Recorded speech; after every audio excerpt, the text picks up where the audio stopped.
வணக்கம். ஆகாஷ்வாணி புதுச்சேரி செய்திச் சுருக்கம் வாசிப்பவர் சத்குணா. நாட்டின் மொத்த உள்நாட்டு உற்பத்தி விகிதம் அதிகரித்து வருவது வலுவான பொருளாதார வளர்ச்சியின் அடையாளம் என்று பிரதமர் திரு நரேந்திர மோடி தெரிவித்துள்ளார். மேலும் நடப்பாண்டில் மேற்கொள்ளப்பட்ட வரி சீர்திருத்த நடவடிக்கைகள் பொருளாதார வளர்ச்சிக்கு வித்திட்டுள்ளதாகவும் அவர் கூறியுள்ளார். கலாச்சார பாரம்பரியத்தை பாதுகாப்பது தொடர்பான யுனெஸ்கோவின் ஆலோசனைக் கூட்டம் புதுடெல்லியில் இன்று நடைபெறுகிறது. முதல் முறையாக இந்தியா நடத்தும் இந்த ஆலோசனைக் கூட்டத்திற்கு மத்திய வெளியுறவுத்துறை அமைச்சர் டாக்டர் ஜெய்சங்கர் தலைமை விருந்தினராக பங்கேற்க உள்ளார். இந்த கூட்டம் நாளை முதல் வரும் 13ஆம் தேதி வரை நடைபெறவுள்ளது.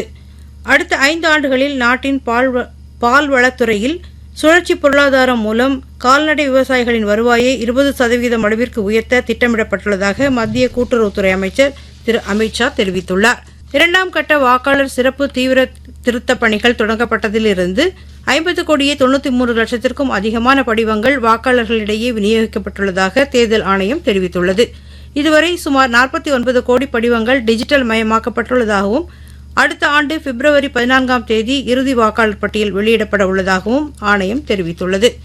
சென்னையில் நடைபெற்று வரும் 14வது ஜூனியர் ஆண்கள் உலகக்கோப்பை ஹாக்கி போட்டித் தொடரில் இன்றிரவு 8 மணிக்கு நடைபெறும் ஆட்டத்தில் இந்தியா ஜெர்மனியை எதிர்கொள்கிறது.